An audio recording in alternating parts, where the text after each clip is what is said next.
Hey guys, welcome to another episode of the Achieve More podcast. My name is Anthony, and you can find me on YouTube at Picksburgh, where I do a ton of really cool travel videos with my fiance.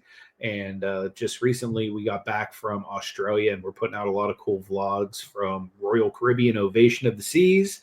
And we actually got to go on to Aussie land with a good friend of ours. Shout out Dave Tarlington for showing us a good time in Australia, making us feel at home in the land down under. But my co-host here, Michael, over at Huddle Card Collection, you can find him on YouTube as well. He also has a weekly podcast that he does live at 10 p.m. Eastern Standard Time called Collecting Profit. Michael, anything new happening over on your channel? Yeah, as we're getting into the baseball season stuff, we are like shifting a little bit from the collecting profit part of really talking about sports and fantasy sports and stuff like that. But we always try and we try and connect it into the hobby also. So that's what we're doing right now, and stuff. And then in a couple weeks, if you're into it, be ready. We'll have WrestleMania preview shows coming up. Nice. Yeah, so come on over, hang out. Great chat live Wednesdays, 10 p.m. Eastern time. Look at I'm that. ready right now. Well, He's what are we waiting for here, Michael? Let's get the preview going right now. very nice, very nice. So come on over, join, hang out. Chat is great. Live chat, live interaction. Have guests also. So if you ever wanted to be a guest, leave a comment below. We'll get you on the show. Awesome. Without further ado, we do have a special guest with us this week. And he has a lot of great experience in life and in business. And without further ado, I'd like to introduce you guys to Jake Setterlun. How are you doing today, Jake? I'm doing good. I'm doing fantastic. Excited to be here. Thank you so much for having me. Hello, Yeah, Jake. we How's it appreciate, going? Good. we appreciate you being with us. If you would just go ahead and introduce yourself and tell us a little bit about yourself. Yeah, absolutely. So I'm 28 years old from Milwaukee, Wisconsin, born and raised. I have been doing the whole self-employed business entrepreneurship thing, I guess, whatever you want to call it, for almost 10 years now. That's kind of been my life the last 10 years, aside from just, normal friends and family type of stuff. That's been my hobby, just wake and do that all day. But other than that, I've had a lot of successes, a lot of failures, a lot of learning lessons. I feel like I've aged 30 years in the last 10, kind of crazy. But, I'm excited to share some of those experiences and really just, dive into the glamour of it, but then also the grit of doing the whole entrepreneurship stuff. For sure. And you've been through the full spectrum. Now, what was it that made you want to be an entrepreneur at such a young age? Yeah, that's a good question. So I was in school for engineering. I was 19 years old, and up to that point, I had always been interested in product development and always had like that inventor kind of headspace and mentality. As a kid, if you asked me, what do you want to be when you grow up? It was an inventor. So I feel like that naturally led me into that engineering realm with creativity and everything like that. And what really flipped a switch for me was I was in an internship at a big corporation company, and I was doing that 9 to 5 thing. And I was like, this is just not for me. So I was playing around with the idea of owning my own business. And I was at a family gathering, and my uncle, was asking, what do you want to do after you graduate and everything like that. I was like, I want to start a business. Like, I think that would be cool. I kind of picks at that inventor, mentality and product development and doing prototyping. That was the business that I wanted to get into. And he had said, that's something awesome, I think, but go and get real life experience and then do that. And I was, being a naive 19-year-old, I was like, screw that. I'm going to just do it. And that really led me into getting into business and that whole realm of things. That's really cool. What Yeah. was the first business that you really set out to do, and what kind of lessons did you learn from it? Yeah, so that was the prototyping business. Again, being an engineer, it was like, oh, I can do prototyping, 3D printing, development. And so that was, the first business that I got into. And I learned very fast that I am not a business person. I'm not a suit and tie type of guy. I'm a t-shirt and shorts type of guy. So I had to learn all of, email etiquette, following up with clients, how to not swear on the phone when you're talking to people. Yeah.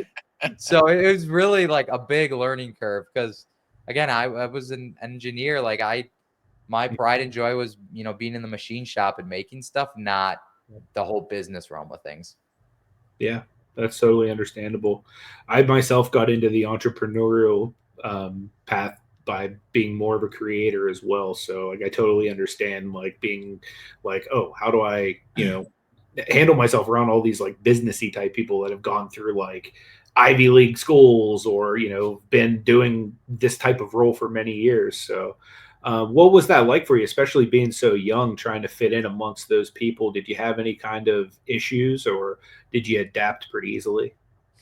Yeah, so I've always been pretty decent at, trying to play like that business person and, being a chameleon, I feel like is something I can pick up on pretty quickly where it's like I see somebody doing something, I can try to mimic it, as good or as bad as it is.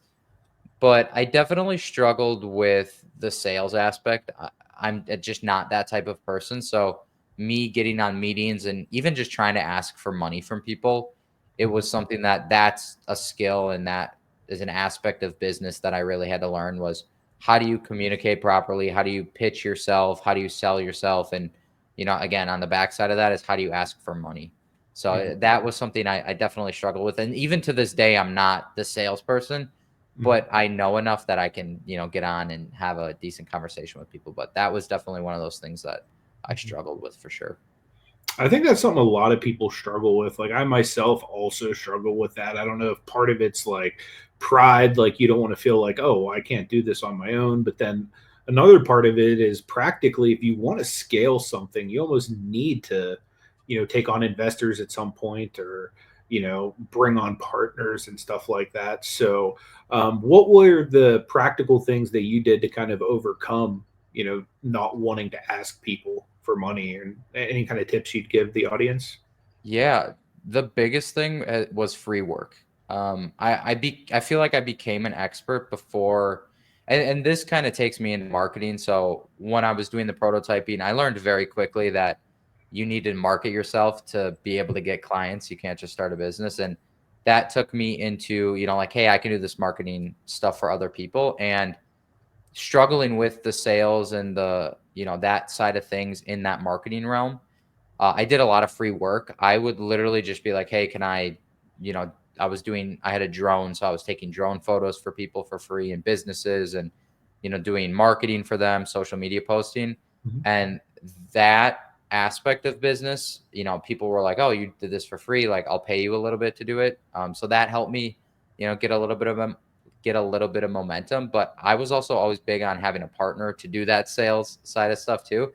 And that combined with free work, when I was going out there and being like, hey, I'm looking for a partner, I already had so much experience from doing all that free work that I think that drew a lot of good talent into people that would be interested in working with me because I had such a vast knowledge of, that marketing realm at that point in time. That it made it a little bit easier than me like not knowing anything about marketing. And then it's like, I'm trying to get this partner and attract a person to work with me that, that those two things really just kind of meshed. But the biggest thing was doing a lot of free work. Mhm. When it came with the down with the partner, Mhm. um, like how did you know what to look for and how was that overall process? Like somebody who's listening right now who's like, man, I can really use somebody, but like Yeah. I don't know what should I really be looking for in a partner. Yeah, that's a good question. And that's something I learned. I can look back on my experiences and be like, this is exactly what you do, which, I'll tell you, but I went through multiple failed partnerships before I found the one where it just clicked. And the biggest thing was, again, looking back on it, it's like that, of course, which was finding somebody with complementary skill set. The first couple partners I had, like we were the same person, whereas like we both knew marketing, we both knew, back end stuff, and we both sucked at sales. We both didn't want to do that. So it's like, of course, that's not going to work out. So it definitely number one is finding somebody with a complementary skill set. But to even take that, a bit further is even just the same mindset where, before I found that partner that we would go off and have a lot of businesses together, I did find the person that had the, complementary skill set, but they weren't as dedicated as I was.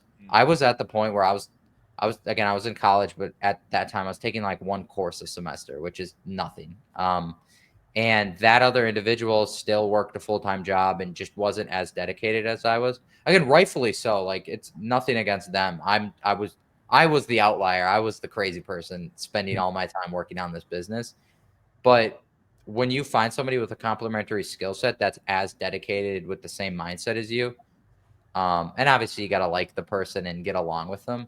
I think that's a start to a great partnership. And even then, it can go sideways. So, definitely put things on paper and in stone too. But those two things are definitely important starting out. Was it hard finding someone who shared the same vision? Yes. And I did a lot of the partners that I had starting off was from networking and finding people locally that I would meet face to face, and we would talk, and then it's like, hey, let's do this thing. Let's try this business out. Let's try this marketing thing out. And it wasn't until I was actually in like Facebook communities and Facebook groups being able to, just completely broaden the amount of people I had access to obviously there are people worldwide in those groups, that's when I started to find people that had that same mindset, because we're all in this group. We're all these crazy people that are trying to start businesses. And once I was in there and I had a lot of good conversations with, people inside of there, then I think it was really like, okay, like these are the people that I'm supposed to be working with. Gotcha. Makes Makes a lot. sense. So we have a couple segments we like to do on the podcast. First one we do is a listener submitted question. We call it No Dumb Questions. This week the question is, what has stuck with you more in your career and being an entrepreneur? Is it failure or is it success, and why? Something that I struggle with a lot is imposter syndrome, and just really being like, not being able to like really conceptualize like what we've done in business. So it's definitely the failures that have stuck with me. Um, I feel like as much as you can look back and take different pieces of why we succeeded, we definitely learned more from failing, of how not to run a business, like different things that we should have done, or things that we did that, again, we shouldn't be doing now and we currently don't do. So definitely have learned more from the failures. Makes a lot of sense. When it comes to the business, and you said you've had multiples, are they all basically the same, or do they, you had prototyping, right? Then Yeah. do they stay? Is it marketing? Then is it something else, and so on and so forth? I mean, you're an engineer, so I would think at, you know marketing. Not that marketing would not be your thing, Yeah. but I would think that, if you started off with prototype, hand-on building stuff, trying to look for an issue to go ahead and make something, or trying to, build a better mousetrap or stuff like that, that you'd be in those fields as you are traveling this journey. Were the businesses very different from each other that you started? Yeah, so when I got into marketing, I stayed there, and we've had all of our businesses in the marketing realm. Now that marketing is probably, a very broad term. So it's really been advertising, and now we offer a software as part of that, as really this all-in-one client acquisition system, if we want to put a label on it. For me, I fell into, taking my engineering experience and mindset. I took that into operations and systems and automations, on how, you look at this business as a machine, and what systems and automations can I put in place to make sure that it runs smoothly. And going back to, looking at the failures and like, different pieces of it, there were, the biggest overarching thing is taking our eye off the ball. And that, going into like the biggest failure was we took a big part of our piece of the business and we outsourced it. So we had an outsourced fulfillment team. They did our support, they did our escalations when a client was complaining, and that was completely outsourced to another company. So we were looking at the sales, the marketing for our business to bring on more clients, and then it was like us passing them over to this other company. And when we stopped having control over, what are we doing? Are our clients succeeding? What are they saying? Then it was like we scaled, to the moon, like some of the biggest numbers we've done on a monthly basis. But then when your clients start bitching and complaining, things break. Our back end expenses get out of control because it's outsourced. So there's a multiple that we have to pay on top of, the fulfillment cost. That's when, you take your eye off the ball and you don't have control over what you're doing. Things start to break, numbers don't make sense, and it's very hard to come back from. So like an overarching, picture is, taking your eye off the ball and not having control over what you're building. Yeah, that makes a lot of sense. Going through something like that, what kind of processes did you have to build in your future businesses or current business to kind of make sure there wouldn't be an escape like that again with your customers and stuff? Yeah. So the biggest thing was, number one, setting just a foundational rule that we're gonna have all of our team members in house. We're gonna control everything, make sure everything's running smoothly. And then on top of that, getting into systems, automations, was we implemented a lot of automated reporting Mhm. so that instead of relying on feedback from a team member, because it's always going to be, if I have somebody submit a report that says, how did it go today? What did you do? What are you hearing from clients? It's always going to be tainted in a weird way, that because it's their interaction and their emotional response to what I'm asking them. It's not the actual facts. So we implemented a lot of automated reporting where I'm not relying on what the sales team's telling me. I'm not relying on what the support team's telling me. I'm looking at the numbers. I'm getting summaries. We've implemented AI to automatically give us summaries of what clients are saying,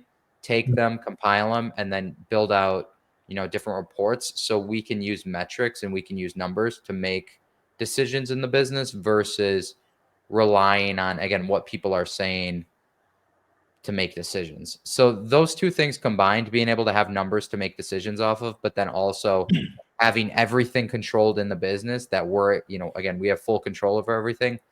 That's how we dug ourselves out of that hole of not, knowing if it's going to be a good month or a bad month. So for people that are listening, you talked about how you had stuff outside, you brought it inside and everything.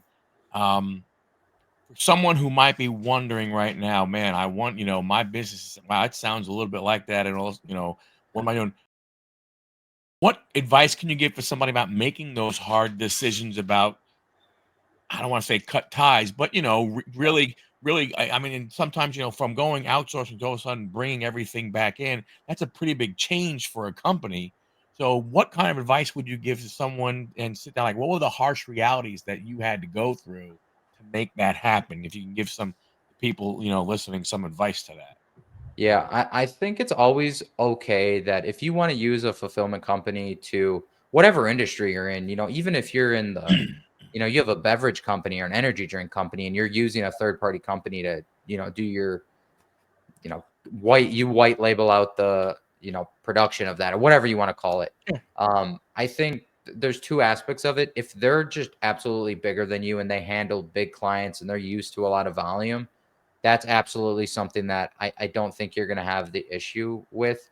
But if you see yourself being bigger than that company in a few years, it's easier to make that transition when you're a year in, 2 years in, and relatively small, and it's less money for you to just invest in putting that operation together at a smaller scale than it would be if you meet all your goals and you're at that place where you want to be in your 5-year plan or whatever, whatever goals you have.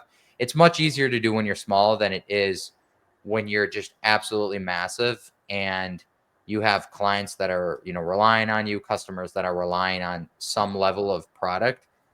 That's when it gets messy. We experienced that. And as much as it's more work in the beginning, it's going to benefit you more in the long run. Gotcha. That makes sense. Makes a lot of sense. We have another segment we like to do. It's called We Have to Ask, but You Don't Have to Answer. So sometimes it's wacky, sometimes it's crazy, sometimes it's practical that we think it might help somebody. And in this case, that's what the question is this week. So dealing with being an entrepreneur, having everything on your shoulders, you've gone through trials, tribulations, you've dealt with failures. What advice do you have for people on managing their mental health as they're trying to grow a business and potentially not doing well, or maybe they are doing so good that they're just overworked and they just are crashing and burning? What kind of advice do you have on both of those fronts?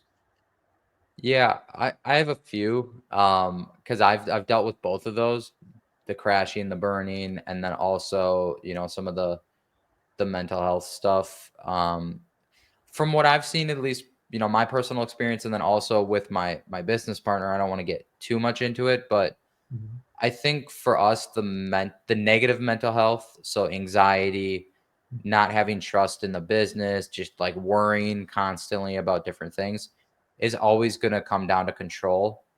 Mhm. And when you don't feel like you're in control, is when you start to get that anxiety, or you don't know. I talked about like the KPIs and the Mhm. numbers and being able to look at reports.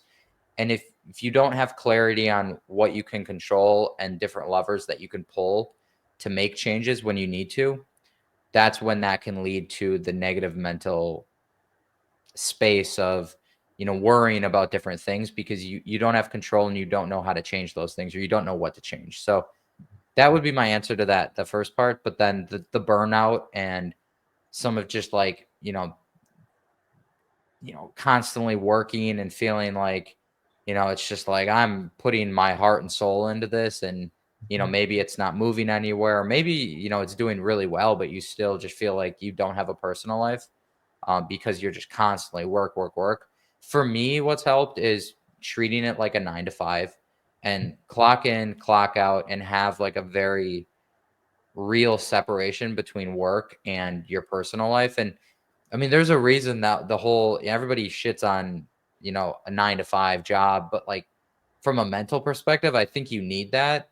And Mhm. somebody might argue, well, it's like, well, I need to work, all day, every day to make my dreams a reality. I would challenge that person, because I've been there. I've been at that point where I'm working 14, 16 hours a day. There gets a point where the amount of work you're putting in is just not efficient.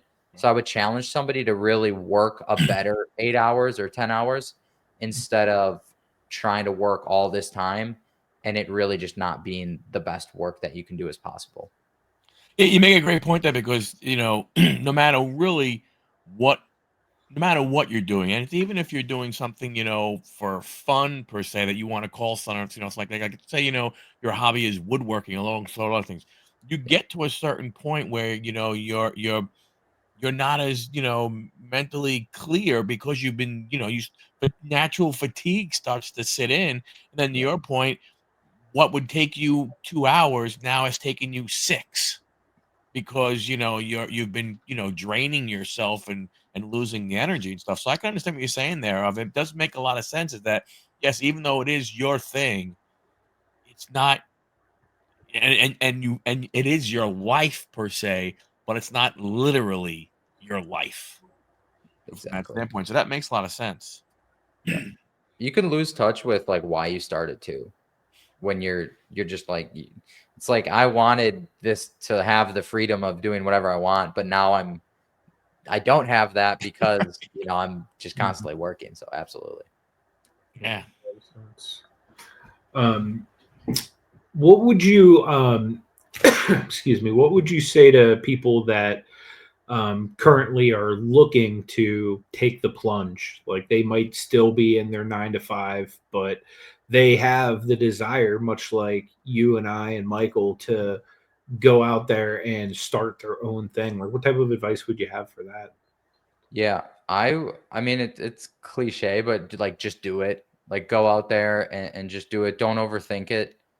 One of the biggest things I preach is focus on revenue producing activities, which is like even if, you're at that point where it's like, I want to start a business, Mhm. don't go and just spend all your time learning about how to start a business. 'Cause I feel like it's mental torture. Not only are you not really doing it, you're just learning from all these people that have done all these crazy things. And now you're like, shit, like I'm behind. I'm not, doing what I should be doing. Like I'm stuck at this job and all these people are having the success. And it's like this torture cycle where if you just went out and took action and, go to networking events and talk to people and whatever you're trying to do, just take the first step to do it and really put on blinders to what everybody else is doing. Don't worry about them. And even, if people are giving you bad input or like just do what you want to do, focus on what you think is the best route for you to go because it will take you somewhere and then start to look at like, okay, I should do this, I should do that. But really kind of be a little selfish and just go out and do it. Did you have when you started, did you have a vision of how big A, you wanted it to be, and B, how big it really could be? That's a good question. I'm blessed, I guess, with the thought process, and you could call it ego, you could call it being just absolutely naive, that when I think about doing something, I'm like, not only do I have like this weird sense of like I can do whatever I want, but then it's also like I take things to the extreme. So I can't have a conversation about like let's open up an ice cream shop. For me, it's like let's open up 100 location ice cream franchise. Like this, it's Yeah. screwed up, but that's just how I think, unfortunately. So for me, I was always like, I'm always looking at the big vision, but it did change because I started off as in prototyping and I was like, I'm going to have a big prototyping company. And then that didn't work. So then I had to think of another vision of having a marketing company. And my services changed. Like we started off doing the drone photography and social media posting. That transitioned into advertising. And it wasn't always like stagnant. And even now it changes because 2 years ago, we were like, we want to have a marketing agency in every single industry and have like this, all 10 of these agencies that are all feeding into our back end software. And now to this day, we've had some successes, but we're nowhere near 10. And we're starting to realize now that as much as we have all these companies, that it's almost better and it's more productive to have one that you're just focusing all your time in on. So Mm. even now to this day, it changes. That's my answer to that question. Yeah, no, I mean, yeah, I that's definitely right. I mean, what do they say? Shoot for the stars, you might hit the moon, Very or true. whatever that that phrase is and stuff like that. So you're right. I mean, you might as well dream and envision, big, but then also make sure you understand what it takes to get there. True. Very true. With the automation that you guys have implemented into the business, how much has that allowed you guys to scale from where you were when you were reliant on other sources like the outsourced call center or whatnot? Like, what's the automation meant to you guys? That's been the biggest piece of the business, and it's something I'm actually going through with another agency that I'm a part of, a business with an individual, and it's weird looking at it because you wouldn't think that we struggle with those type of things, but in that business, automation systems have been the absolute bottleneck of why it's not grown over the last year. So like really looking at it, like you could say, having the right offer and product is going to take you to the moon per se, but I also think it's just as equally as important as having the right automations and systems and just a like a really good flow of if a customer comes in or a client comes in, like this happens and then after that this happens and then after that they get an email, they fill out the email, then our team executes on X, Y, and Z. And being able to have that whole flow in that system is super important because if you start automating the front end or having success in the front end and then you have 5 clients and now you're working every hour of the day to try to fulfill, you're going to put a pause on the front end, and then, you stop scaling, you stop growing. So it's just as equally as important. It makes a lot of sense. Allows you to do a whole lot more with a whole lot less too, which is optimal. Michael, before we let Jake go, what other questions do you have for him tonight? Yeah, I just think, what got you over? How do you get, can you, or how do you get over the fear of failure when you jump out on your own? That's a good question. And it's tough to answer because I feel like it's been so long that I had that thought process, because I mean, I definitely went through that period. And it also is like, you're scared of failing. You're scared of failure, but then you're also scared of what other people are going to think if you failure. Cause then you're going to, that they think of you as a failure as well. And that also plays a role. And I think there's two ways of looking at it. You can either just do it and just realize and look at the big picture of, I'm going to be dead in 50 years. And if I don't try this, I'm going to regret it. And I might as well try and fail and deal with the ridicule than look at it in 50 years and really think back at, dang, like that could have been. So I think that's definitely a piece of it. And I will say too, the older I get, I feel like everybody goes through that point in their life where they want to try something or they have a really good idea.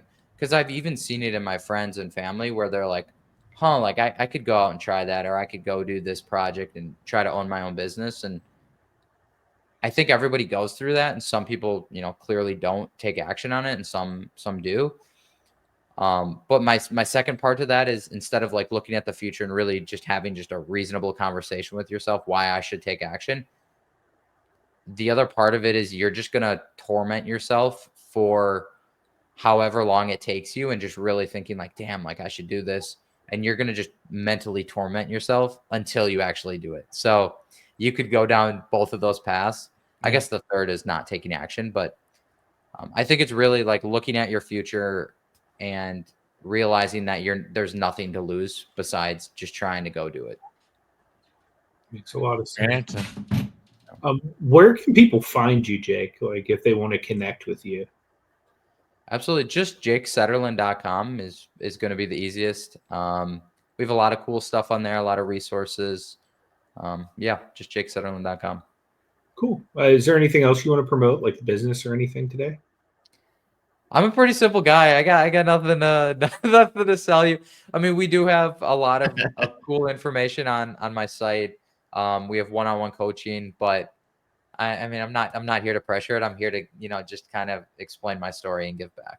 And we appreciate that. I really believe that the stuff you shared here today is going to be really helpful to some people. So we genuinely appreciate you spending your time here this evening. Likewise. And again, thank you for giving me the opportunity. It's my pleasure. Very welcome. Anytime. So guys, make sure you check out Jake's website. If you have not already, come over to YouTube, subscribe to Picksburgh. That's where you'll see me and my fiance going crazy. It's also the video home of the Achieve More podcast. So if you want to see how handsome we are and not just listen to us, you can come over there and you can actually see what we look like. Make sure you go over to Huddle Card Collection while you're there and check out Michael's channel and come say what's up to him in his live stream on Wednesday evenings. It's a lot of fun. It's interactive, and you can be a part of the show with him. So again, guys, we appreciate you coming out for another one of these podcasts. Until next week, may God bless you, and we hope you take it easy. Thanks, everybody.